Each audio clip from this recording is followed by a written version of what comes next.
What is up, theology nerds? This is Trip.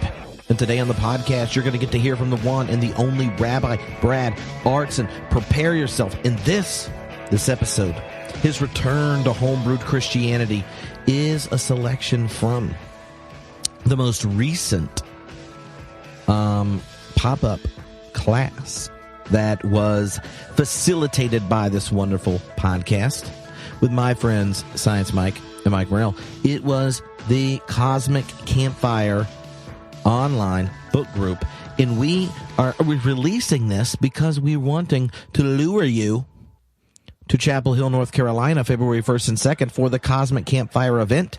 People say, what is the Cosmic Campfire like, Trip? On February 1st to 2nd, that I discover how to get my ticket at cosmiccampfire.party. I say, well, imagine that we bring the best from the sciences, history and such. We bring the wisdom from each religious tradition, and we want to bring all the best insights we can together. We get around a campfire, but ask those age-old, humans have asked them since day one questions again. That's what we're talking about when we talk about the Cosmic Campfire.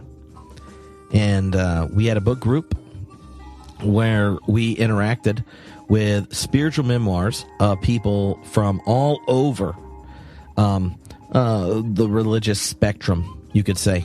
But what held them in common was that they all came to understand in different ways, through different pathways, the presence of God in everyone and everywhere. And Rabbi Brad Artson is one of those people. We had an amazing conversation. I wanted to share it with you to give you a little tasty taste to come to the Cosmic Campfire, which you can find out about at cosmiccampfire.party February 1st to 2nd. He is a professor of philosophy. And he's straight up pretty awesome. He's got a number of different books to check out. Two of them I would totally look into is God of Becoming and Relationship, the dynamic nature of process theology. That would be a Jewish introduction to process theology, and Renewing the Process of Creation, a Jewish integration of science and spirit.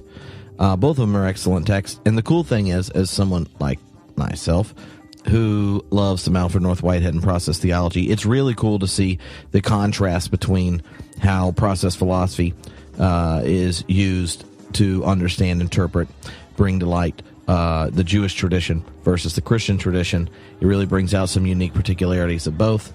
So yeah, I mean, Brad Artson is just pretty awesome. He's at the Ziegler School of Rabbinic Studies in Los Angeles. Vice president of the American Jewish University, and like one of the coolest, kindest, most amazing people. If you don't check out his podcast, you're really missing out, because it's awesome. They have a monthly Q&A where rabbinical students ask questions. He answers. He also posts talks he does throughout the year and things. Anyway, he should be every Gentile looking for a rabbi, should have Brad Artson as a rabbi. And I think you'll find out right now as we check this out. So I hope you enjoy it. This is a little taste from the Homebrewed Christianity fun pop-up group with the Cosmic Campfire with Brad Artson. And I hope you come out February 1st and 2nd to the Cosmic Campfire in Chapel Hill, an in-person extravaganza with myself, Science, Mike Morrell. We're putting it all together. We got a whole bunch of our friends coming. You're going to get to interact with a whole host of thinkers like Barbara A. Holmes, Joan Roughgarden, who's a rather amazing and awesome scientist, and Robin Henderson Espinosa is going to be in the house, and some others. So, come. Get ready. Make some s'mores. Do your cosmic campfiring with us. And remember, if you use the code I Love Yoda, you'll get a friendly discount. Yeah, for homebrewed listeners. Smoochy boochies.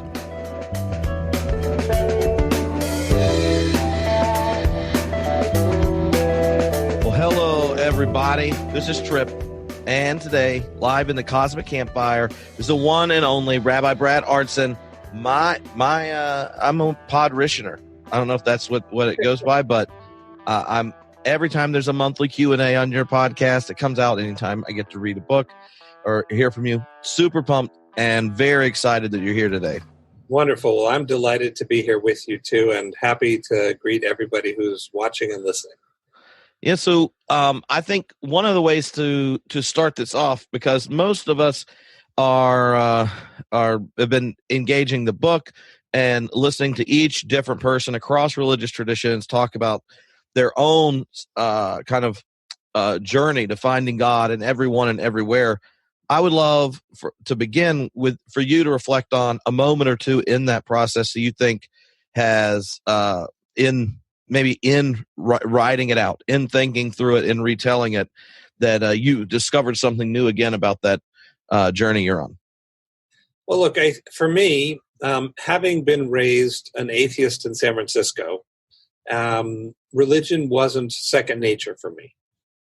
And that was both good and bad. It meant I didn't have any bad religion to get rid of. I didn't have any terrible Sunday school experience or awful pastor or rabbi to clear out of my head. I also didn't have any good ones. So it was a blank slate. And I guess for me, what's important to think about is that my first encounter with the divine was unscheduled. I was going through a terrible medical crisis. My mother was told that I had a terminal inoperable cancer.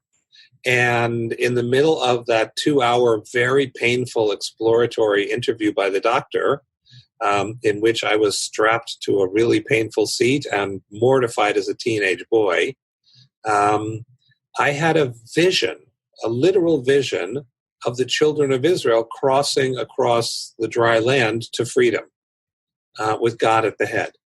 And because I was an atheist, I had nowhere to put that vision. And didn't really let myself know it until years later. I was a chaplain at Sloan Kettering, which is a cancer hospital in Manhattan. And a woman who was a patient, I went into her room and she kicked me out because I'm a 24-year-old. What do I know? And she said, "Get out. What do you know about cancer?" And I blurted out, I had cancer as a kid, which was the first time I allowed myself to know that. And that's when I remembered marching with the children of Israel to freedom. I was already in rabbinical school by then, so you have to have a mental framework to hold what your heart tells you.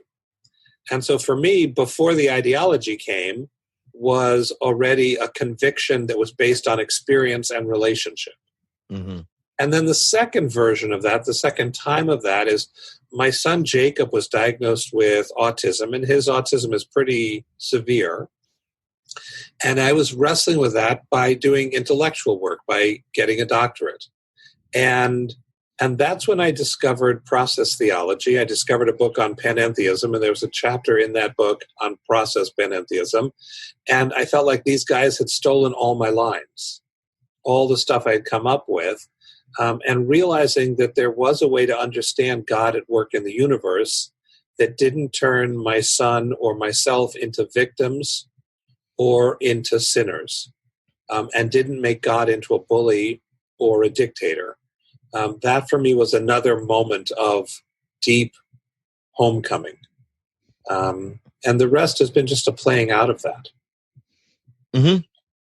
So how did you see the Jewish heritage and identity as an atheist, and the way in coming to find a framework to name the experiences you had? So like a lot of the individuals that are in the book, I think other than you and Phil, start in a very kind of naive religious tradition and break out of it, as opposed to starting outside of one and coming to doubt your materialism, the closure in the universe. So how did those doubts and experiences, how are they shaped by the cultural inheritance of religion and also the assumptions that are built into the atheist framework you were in? I'm convinced that because we're talking about American experience in my case, in America, Judaism became a religion because that was how people could pigeonhole it. Meaning, in a world of, well, you're either Protestant or you're Catholic, then people could say, no, I'm Jewish. And the way you express being Protestant or Catholic is you point to the church you go to. So Jews built synagogues in this country that looked a lot like churches and said, that's where I go. And that was a way of becoming normal in America while still holding on to your particular label. But Judaism isn't a religion. Judaism is the life of the Jewish people. And as a result, it doesn't fit neatly into Western languages or Western experiences because it's not simply analogous to the way Western people have organized their existence. So I always had a very positive sense of being a Jew. I just didn't need theology or faith to augment it. I had a very cultural Jewish identity, and that was fine. And all of my friends had a similar Jewish identity, those friends who were Jewish.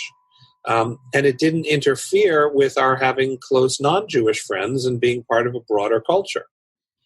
So what got augmented was when Judaism, for me, became an expression of faith and became a connection to God. And that happened in college. That really was a brilliant, wonderful college rabbi who said there's no neutral place to think about God from. And he got me to agree to go to synagogue for 2 months every Saturday. And he gave me a book to read by a German Jewish thinker named Franz Rosenzweig, who was a colleague of Martin Buber and really an extraordinary thinker, who also elevated Judaism beyond a set of ideas. And that's where I think it dovetails with process thought precisely, because if you understand Judaism to be a set of relationships, and those relationships are evolving and moving across time, and we continue to be shaped by our memories but not defined by them, well, that's as much process thinking as it is Jewish civilization. So this was just a particular instance, and I will say, it may be a bit audacious, Trip, that there are ways in which process thinking fits better with the experience of Jews and Judaism than it might for the experience of self-perception of Protestantism and Christianity. Mm-hmm. Right? There's a tension built in because Christianity, I think, front-loads doctrine that makes it harder for some Christians to see process as anything other than a betrayal of their Christian commitments. Whereas, Jews, I speak at mainstream synagogues all the time presenting a process approach to Judaism, and most of the time people just go, yeah, right, I've always thought that. And so do you think that part of the tension that you're speaking at in relationship to Protestantism is the relationship of the individual to the community and the kind of hyper enlightenment shaping that Protestantism gives to at least the idea of the religious self? I don't even know where to enter that. So the first thing I got to say is I'm not an expert in being Protestant. I've never been Protestant. The second thing I got to say is I think it's kind of adorable that you're asserting an equation with Enlightenment and Protestantism, particularly in these political times. Like the loudest people who are most verbal in rejecting the Enlightenment are the ones who seem to be most assiduously asserting their Protestant nature. So at the very least, you got to admit that's a little tricky. So no, I think it's slightly different. I see the issue, and again, this is a friendly outsider. Some of my best friends are Protestants.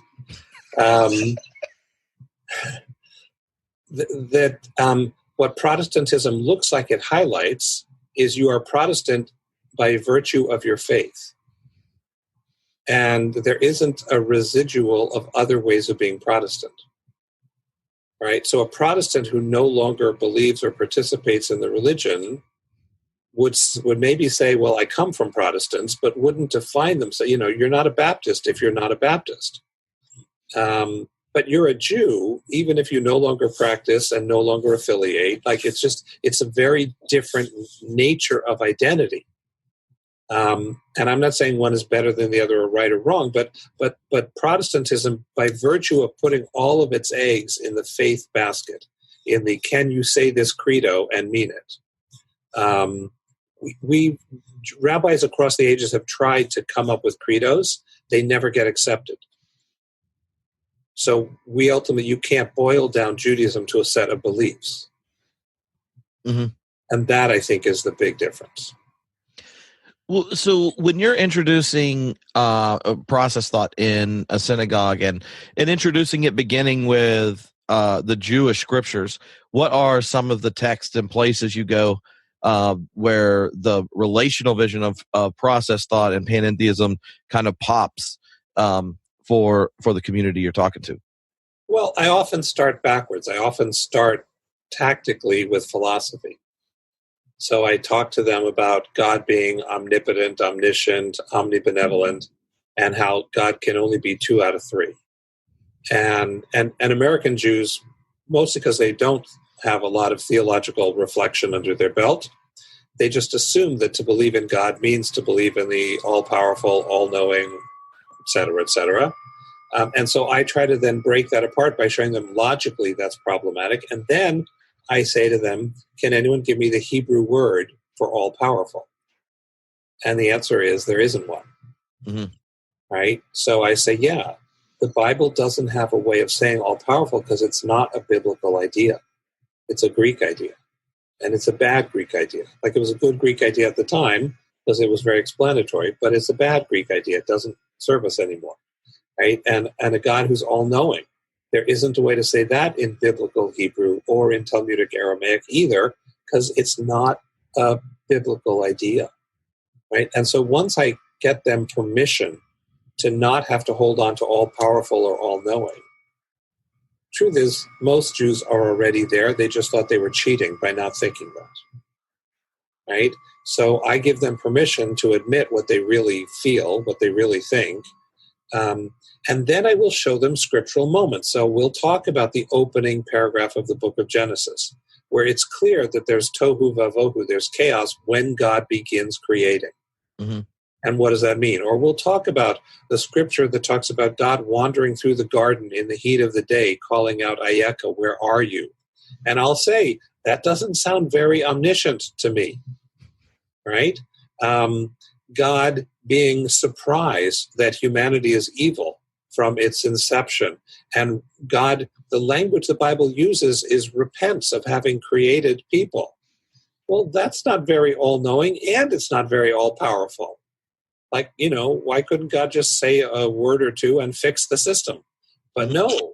So there's a way in which creation is about self-creation. And the Bible even lays that out. So if you look the first day of creation, God makes everything and says, really good.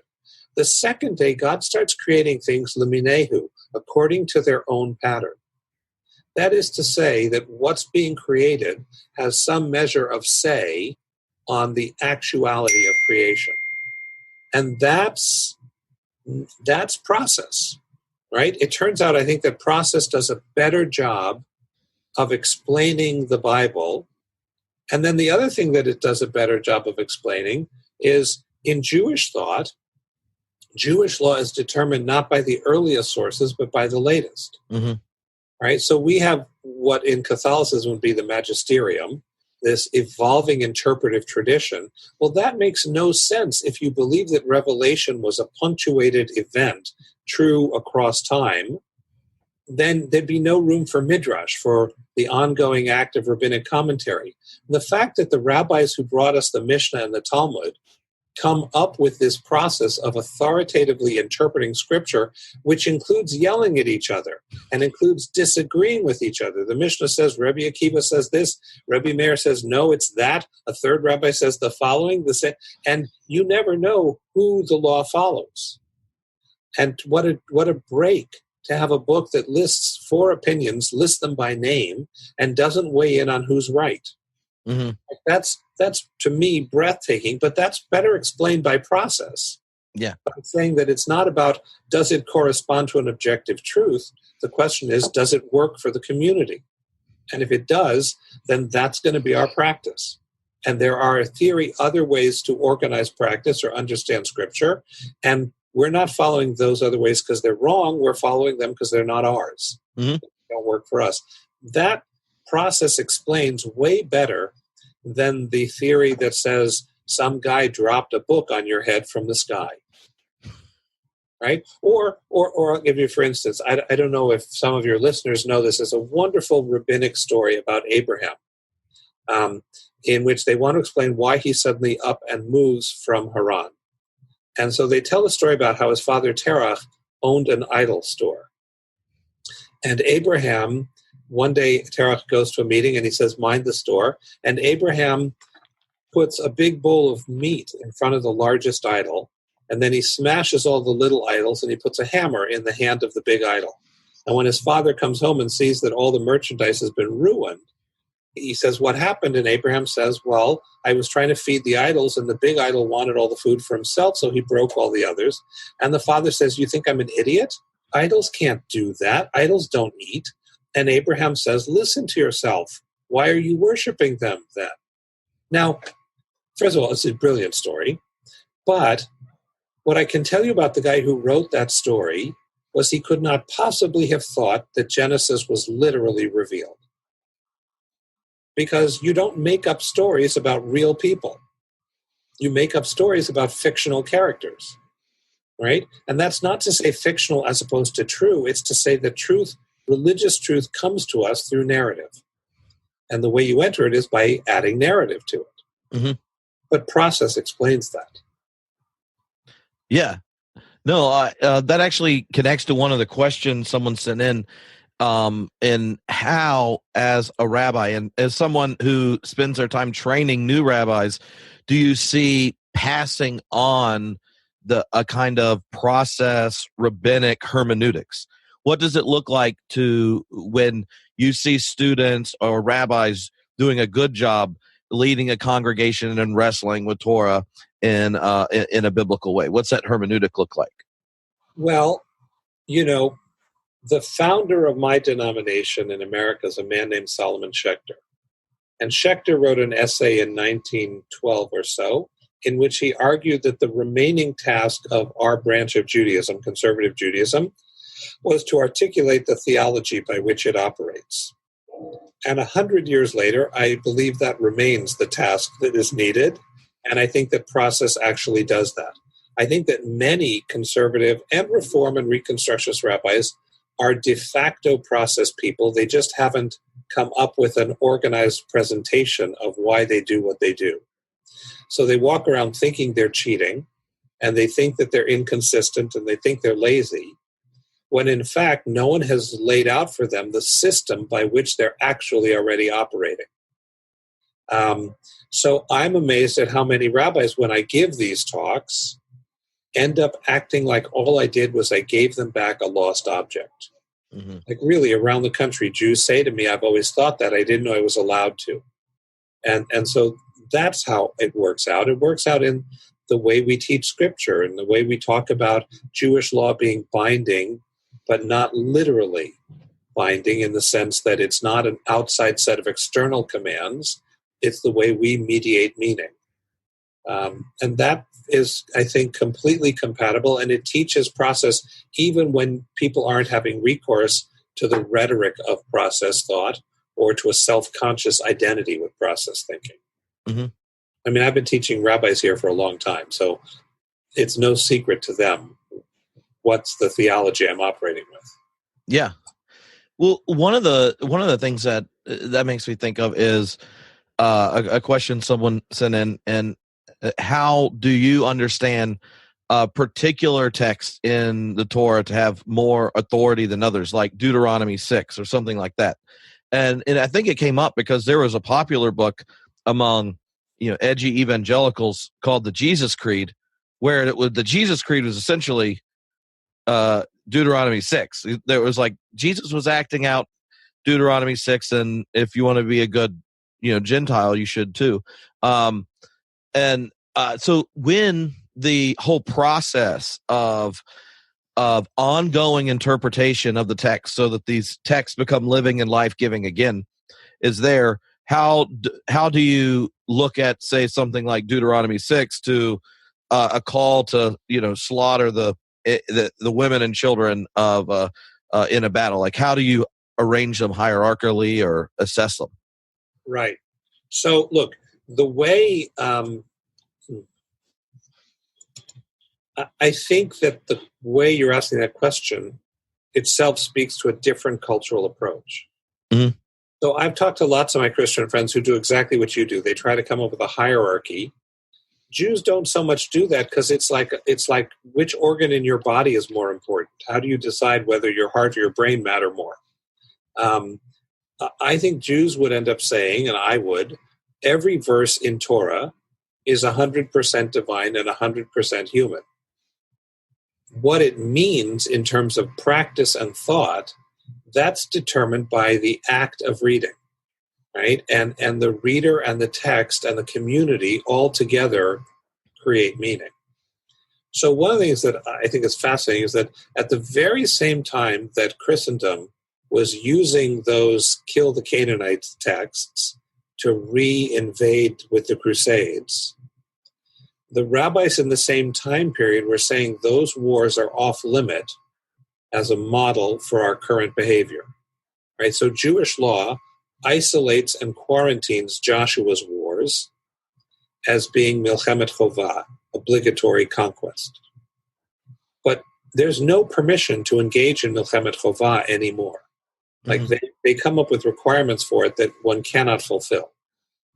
And so the only war that's legal in Jewish law these days is a defensive war. If you're attacked, you must fight back. Now, that's not to say Jews have always followed Jewish law, neither then nor now. But it is interesting that the way we do it is not by coming up with a hierarchy of importance of the text, but by coming up with strategies for how we relate to the text. And there I'm going to give you what I think is a very processy answer. I think if you read Scripture in a way that augments justice and relationship and experience and love, then you're reading it right. And if your readings produce cruelty or bigotry or rigidity, then no matter what scriptural authority you have behind you, you're reading it wrong. The Talmud tells that story. It tells of the most famous heretic of the Talmud was a Rabbi Elisha ben Abuya. And his student, Rabbi Meir, greatest rabbi of his generation, tries to win him back by taking him to the schoolhouses of Jerusalem. But in each of those schoolhouses, the kids are learning terrible verses about slaughtering non-believers. And the fact that this story is told in the Talmud, by the time he went to the 12th schoolhouse, he felt that there was no room for him to make repentance. And so he died a sinner. But that story got placed in the Talmud, which is the book for training rabbis, because it's there to say, don't tell me it's not your fault because it's in Scripture. If you choose to quote it and you choose to teach it, you're keeping it alive. So what if we teach the texts about slaughtering Canaanites as an example of how God was heard, but is no longer heard that way? So that Maimonides, medieval rabbi, says that if you meet a person who self-identifies as a Midianite or a Hittite or whatever, you are not allowed to kill them. And if you kill them, you're guilty of murder. Now, that's a remarkable thing. Already by 1200, the rabbis had hermeneutical tools by which they could make those purely of theoretical interest and move them off the books of practical behavior. That's how Judaism handles those texts. And it reminds me of Aquinas has this one time where he's defining what the literal reading of the Bible is, and he says it's how God intended it be read in that moment. Nice. And I think one of the things that what you're describing, at least how I hear it as a very Baptist preacher's kid that grew up that way, and I could have left a lot of doctrines behind, but I still don't know how to go to bed without reading the Bible and praying every day. So there's that. So, but when I hear that, the call I hear is the part of being in a community of faith is taking responsibility for not just receiving your tradition, but making it alive in the deepest, most life-affirming way possible in your context. That's exactly right. So it lives in us. And I think this is true on the level of psychology too. The past is no longer with us except the ways we carry it into the present. So we can change the way we tell the story, and it's still the same scaffolding of information, but how we tell it and how we make it live, that makes all the difference. So the Bible is a framework for us to tell stories. And the first 5 books contain a whole lot of you should and you should not. And there's wisdom to be mined in those practices. So a set of practices and disciplines and a set of stories to tell. But how we tell those stories and how we live in relationship with them, that's on us. And we decide that all together, right? And it changes both in visible and invisible ways. So earlier you said that one of your challenges in thinking of your own experience and then dealing with the struggle with your son is that you wanted to wrestle with the text so that you or him weren't turned into a victim or a sinner. Yeah. And I think that that's an expression that a lot of people have in their upbringing that makes them resist wanting to come back into any religious tradition or spiritual vision, where they feel like the most true thing communicated from their faith tradition is something that you're guilty for or something you're supposed to feel shame for. Yeah. And as a minister, especially when I worked with students in high school and college, one of the biggest challenges for me was figuring out where in the tradition can you hand it back to them and say, this is the tradition and God speaking over you the most true things, that you are created in the image of God, you are God's beloved, and that kind of thing. That's right. As someone working with students, like, what are those places and touchstones or affirmations in your ministry and in your pedagogy where you want to replace those lines that run through people's heads about being the victim or being the sinner or not being good enough? Right. So that's the bulk of what I try to do.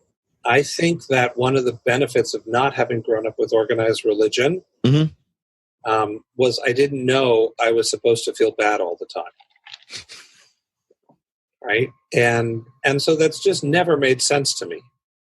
Like, I came to God because I felt this transcendent love, and here I will quote your master, who's quoting mine, love the Lord, love your fellow. Like, that's what it's all about. And it's no coincidence that Jesus quotes Exodus and Leviticus when he wants to get to the heart of the matter, right? That's the heart. And our religions, all of the Abrahamic religions, are betrayed daily by our most zealous followers, right? It's not the enemies of religion who will do us in, it's the proponents, right? Because they've turned religion into something hateful and vengeful, and in that doing, they substitute an idol for God, right? The God that I encounter in Scripture and in life is a God whose love is consistently underestimated. And if we can live in the enormity of God's love, that, now here I just need to tweak, there are things we should feel bad about and guilty about. The fact that we underestimate God's love and therefore our obligations in the light of that love, the fact that human dignity means so little to us, that we will put creed over human dignity, the fact that we turn our labels into ways to distance and antagonize each other and belittle each other. Any parent knows that the worst hell is when their children don't love each other. And yet we impose that hell on God all the time. So that's on us. I think the challenge isn't guilt. I think the challenge is we feel guilty about stuff we shouldn't, and we don't feel guilty about stuff we should. So my job is both. I'm out there trying to comfort the afflicted and afflict the comfortable. I'm trying to tell people, no, the stuff that you're lying awake at night about, go to sleep. God loves you. You're fine. And then the people who are sleeping at night, it's like, how the hell can you sleep right now? Are you not paying attention? And that dual task, I think, is the task of anyone who loves the Bible and anyone who loves God. Right? And look, I think there's a paradox here. It's only when you know that you're really loved that you can risk being honestly self-critical. I think that's the whole metaphor system of chosenness, right? God says, you, the children of Israel, are my chosen. And then what follows is not a list of all the ways we're wonderful. What follows is, therefore, you need to be doing a much better job on these 12 things that I'm about to list for you, right? But that's what comes out of knowing you're loved. If you know that you're loved, you can risk self-critique. Mm-hmm. And that, I think, is the gift that the Bible, properly understood, holds out to people. Yeah.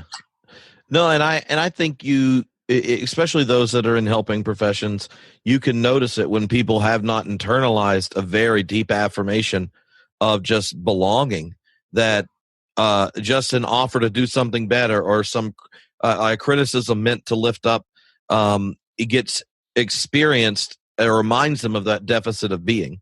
But the right. Same input. Filtered through it. Mm-hmm. Yes. And so the job then is to be the love, mm-hmm. right? Is to don't teach a different idea, but just show them by our being that they are loved and they're never abandoned. Mm-hmm. And that's our task. One of the things that, or one of the questions that came in was about, you've also published on the relationship of religion and science, and a lot of times the way the religion science debate plays out in the public square is framed by right-wing Christians and militant new atheists. Right. But the Jewish community it has people they're a lot better at letting people in and being honest about where they are about God and science and faith and doubt. Yeah. So how does the conversation around religion and science look different when everyone's allowed to be themselves and to seek truth together, knowing we aren't all ending at the same place? Right. So I think I want to caution you not to overly romanticize my community. If you come look at it at the granular level, mm-hmm. we have our fair share of jerks and small-mindedness too. One of which is, I think, the dominant voice of the right-wing religious and the equally right-wing scientific is they're both totalizing. And they both turn it into a relationship of conflict. Either science is what you put your faith in, ironically, or you put your faith in this rigid kind of religiosity. And to my mind, it's bad religion and bad science. Mm. So one of the things I try to tell my students, and I've said in my writing and also try to teach out in the world, is that science, to the extent that it is the world's preeminent tool for exploring those parts of reality that are public and replicable and testable, can't address itself to, is that all of reality? Right? So if science is what tests what's public, replicable, and testable, then the question, is all of reality public and replicable and testable, is not itself public, replicable, and testable. It's not a scientific question.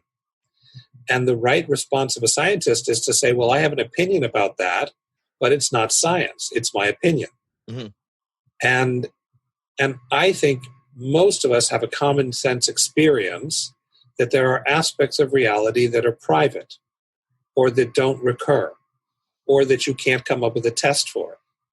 And they're real even though we can't test them. And to some degree we know that because some scientific things don't get tested for a half century after someone theorized it. And it's silly to say, well, it wasn't science until we came up with the test. So what if religion is about taking its data from science? So we don't make claims about objective physical reality that we don't know. We let scientists do that because that's their job. And then our job is to take these old wisdom traditions and try to talk about what does that reality signify? What does it mean? Mm-hmm. And how, with that in mind, can we thrive? And how do we need to live our lives in a way that allows us to thrive best and thrive together? That, I think, is the legitimate work. And in that sense, there's not only not a conflict between science and religion, but they end up being partners mm-hmm. in the enterprise of being human and of living with meaning in the world.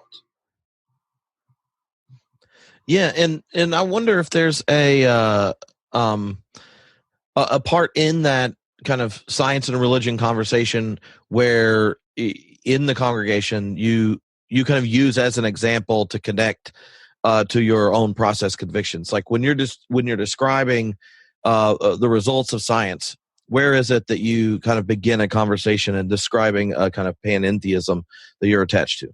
So I find that incredibly helpful. One of the risks of speaking at a Jewish congregation is the odds of your having a scientist in the room are higher than at the average gathering of people. I remember speaking at a synagogue in Bethesda, Maryland, and the first question afterwards was, well, speaking as a neurobiologist, and okay, that's odd. And then the second person said, well, as an astrophysicist, and I said, okay, it's Bethesda, for God's sake. You have the National Science Centers located down the block. Of course, these people are in shul. But I think what's helpful to them is I come with some scientific evidence too, and I have a scientific literacy, which means I'm someone they can have a discussion with.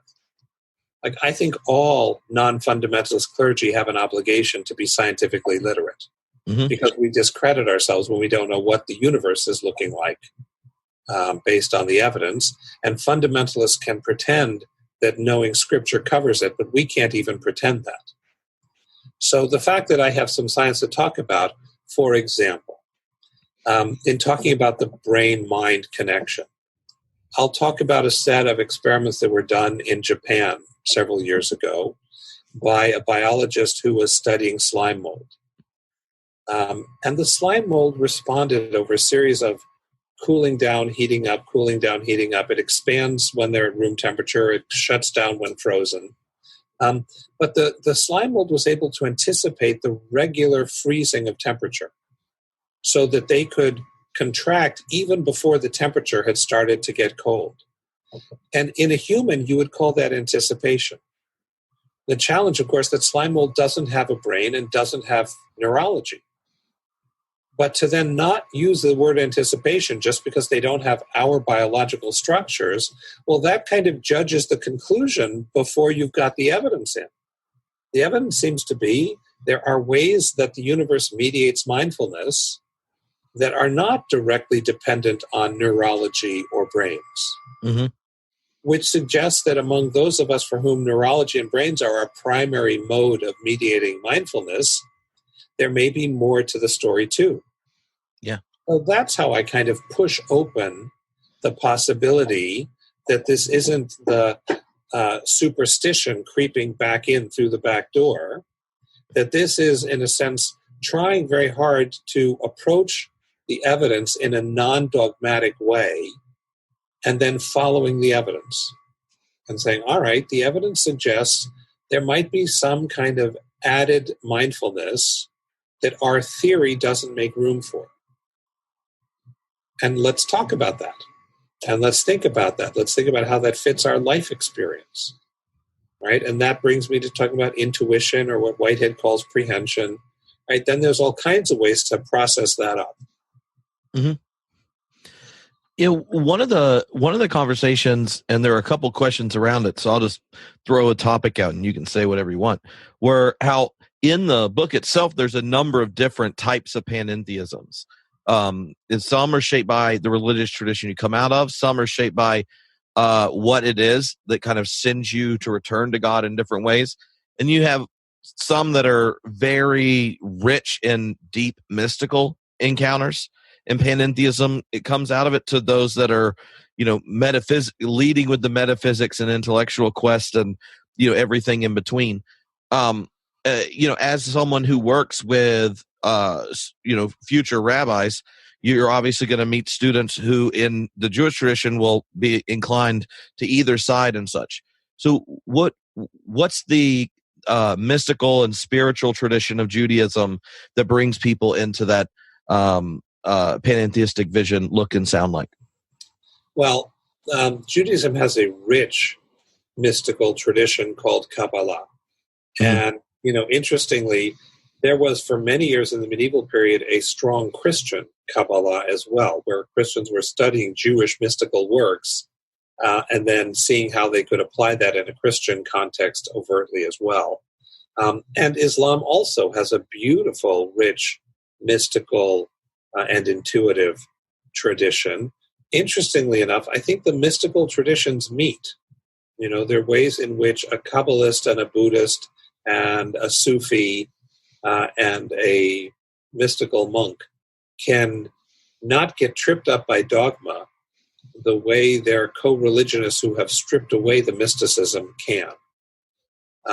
Because part of what mysticism is an appreciation that the direct encounter with the world is in some ways ineffable. If everything is a manifestation of the divine, then everything is bigger than our capacity to verbalize or to conceptualize. So Jewish mysticism, for example, speaks about God in two big divisions. One is called Ein Sof, which means literally without limit, and that is the aspect of the divine as it is on its own. And that aspect of the divine is eternal and timeless and utterly unchanging and completely beyond human capacity to conceptualize or express. What we in English would call, I suppose, the transcendent. But then where Jewish wisdom comes in is to say, well, if it's utterly transcendent, stop talking about it. Like there's nothing to say about it. Anything you say about the Ein Sof is utterly wrong. So instead of focusing on that, let's talk about those aspects of God which are immanent. And that's the Sfirot, the aspects of the divine that manifest within the world. And they are understood dynamically and relationally by the mystics and by the Hasidim. When I teach that stuff, people are astonished by how processy it sounds. Mm-hmm. Whitehead also talks about those two aspects of the divine, right? He doesn't, I think, know Kabbalah, or I've never seen him refer to it, but he would be totally at home if I showed him the work of an 18th century Chassid who talked about the divine in those two poles and said the part that we have to relate to is the dynamic part that is within space and time. So functionally, that's the aspect of God we connect to, which is Shekhinah, the indwelling presence of God. Mm-hmm. Right? That isn't to deny that God can be reduced. God can't be reduced to Shekhinah.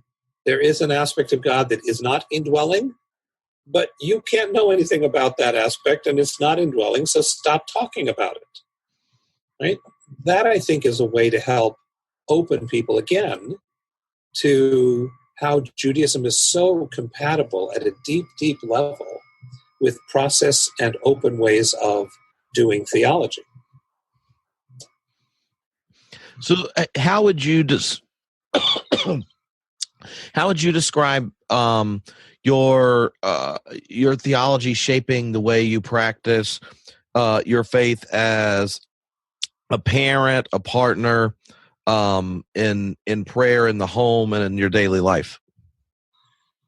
So, the paradox is that as I joke that I invented process theology and then discovered that Whitehead had beat me to it 100 years later, 100 years earlier.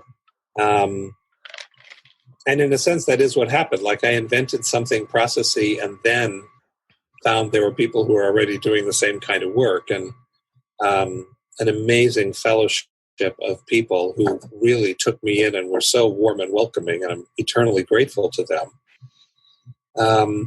But what process allowed me to do was become more traditional in my practice. Because if the only choice was to mean it literally or to reject it, then I still think most sane people would reject it. Mm-hmm. But what process allowed me to do was ground it in things I really believe to be true, and then to explain those practices in the light of those understandings. And so, if anything, that's made me more traditional in my prayer life. An observant rabbinic Jew prays 3 times a day. I start the morning with my phylacteries, tefillin. I do Birkat HaMazon, the blessing after meals. I try very hard to practice Jewish law pretty strictly, although in an egalitarian setting, meaning I don't discriminate based on gender. Everyone's welcome. But other than that, my daily practice looks an awful lot like a fairly fundamentalist Jew, which process made possible. process made it possible for me to love the mitzvot, the commandments, and to be able to love them in a wholehearted way, because I wasn't having to pay lip service to things that I thought were beautiful but false. Instead, it gave me things that are beautiful and true. And so that enhanced my practice. It also made me less preachy with my family. One of the dangers, I think you've alluded to this, of being a preacher's kid, is you end up being, in some unfair ways, the proof of the validity of the faith of the preacher. And that's not fair. My kids are my kids. So my daughter, Shira, who's a wonderful human being, is allergic to a prayer book. If you want her to leave the room, you just open up a book of Jewish prayer and she's gone. She's just gone. My son, Jacob, the one who struggles with autism, he's the one who loves synagogue and loves prayer. He says that were it not for Torah, he would have literally perished, and that were it not for process, he would have had to give up Torah. So, but part of what process allowed me to do was to recognize I can't hear their lure. And since everyone's lure is personal, my job is to love my daughter and help her follow the lure as it is revealed to her, and to not get hung up on the fact that the lure that's revealed to her isn't the same lure that's revealed to me.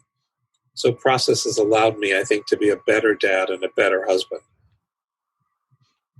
Yeah, one of the ways John Cobb put it to me early when I first moved to California, I had a 6 or 7 month old son, and we were talking, and I said, "Well, John, how does your process theology change the way you parent?" And he said, "Well, you just remember that the only thing you're really responsible for is what you say and what you do, and what you do with the feelings you have about what others say and do. You're not responsible for other people. You're responsible to them. And once you realize that, then you can support and encourage, you can challenge and push back, but ultimately they aren't reflecting you, so you're free just to love them and help them take the next step in response to the divine." That's so beautiful, and I think that's exactly true. I mean, frankly, not at all surprising that truth and wisdom come out of the mouth of John Cobb. I think he just radiates that all the time. But this is a good example of that. Well, one of the questions that came in the group was from someone who said that they really resonated with your story, and because they're a newly free agent spiritually, that they grew up in an atheist home, but the family going back a couple generations were the angry, rigid Presbyterians. So there's not much to return to. But what kind of advice would you give someone who is having experiences that they don't have a framework for, but are now living in a world and a culture where you can actually see beautiful expressions of different religious traditions? Yeah. Do you go sampling different ones? Do you find a community in a particular one and dig deep? Or what kind of advice do you give for people in that situation? Well, look, I think what process helps me to know is it isn't one size fits all. So I don't have the answer that I give to everybody. I would need to talk with that person and see what it is that their soul is craving. Some people want a spiritual home and community, and they need those to be the same. So then my advice is, we live in a culture in which there are rich, wonderful examples of lots of different communities. Go explore. And in the same way that many of us date with the purpose of finding a spouse, you ultimately figure out the one that fits you best. And that doesn't mean you won't continue to learn from the best of the others, but you'll figure out which one is home base and then make that one your home base. We here at American Jewish University run the country's largest introduction to Judaism program, which leads to a lot of people converting to Judaism. And they do that not because they're damned if they don't, but because they find a home that fits the contours of their soul. If that's your nature, then great, do that. Some people don't want to be what they would feel as restrained by the bonds of a particular community. They want to just continue to be able to feed off of the best of all of them. That's now an option in our world. So if that's what your soul wants, to flee Presbyterianism to then run into the cage of something else, if that's what it feels like to you, don't. Take advantage of the fact that you can make a circle of friends in different communities, and you don't have to affiliate with any one of them. I know for me, that would feel lonely. Like I would rather dig deep within a particular community than float from community to community. But that's me. So it would be getting to know the person well enough to be able to give them advice about what might fit them. Mm-hmm. Well, a similar question came from a minister who said that, and he is a Methodist minister who also follows you online, and asked, how do you describe your own relationship to your faith, but also your role and function as a rabbi and leader? Because one of the challenges that she said she's wrestling with is getting okay staying in a tradition you have a love-hate relationship with and leaning into the love. Yes. And she listed off like the frustrations with her denomination on continuing to fight over whether you welcome LGBTQ people, and you ordain women but don't end up giving them places to serve. And she has a new daughter, and it's like, I don't know what to do. But Brad seems to be at home in his tradition, but also able to love and push it. Right. So, look, this could be just because I'm oblivious. It is certainly in part because I didn't have a strong religious childhood. Mm-hmm. It's also because there are structural differences in the way Jews self-organize and the way Christians appear to have. I'm struck when I talk to Christian process people, they often feel a little wounded and a little marginal. My denomination published my theology. So to the degree that conservative Judaism has an official theology, one of them is now process. That makes for a very different way to move in the world. I'm struck that when I went to rabbinical school, at the beginning there were no women being ordained, and there were no gays or lesbians being ordained. And while I was in the school, they started ordaining women. And I wrote a paper calling for gay ordination in 1985. And it was defeated at the time. But within my lifetime, we are now ordaining LGBT people, and that's the new normal. So I think the way I would encourage her and all of us is find fellow travelers within and outside the tradition who can help you hold to your vision, and to not let others take that from you, which is our choice. We get to decide that, and for me, looking at the Christian tradition, I think the best aspects of the Christian tradition are the image of Jesus as limitless love. And that when Christianity is true to that sense of an impoverished person who owns nothing but the love of the people around him, then it's true to its Jesus mission. And it got, at some point early on, saddled by Roman imperial expression. And that's the inner fight of Christianity, right? Are you going to be an empire, or are you going to be radical love? And every Christian and every Christian organization, I think, has to go through that struggle again and again. And Judaism has its own version of that struggle. I just know that I'm loyal not so much to the bureaucracy of my tradition, but to its core ideas. Mine is the God who created a universe out of love and who invited it to be self-creating, and then who liberates despised, abominable people and brings down Pharaoh.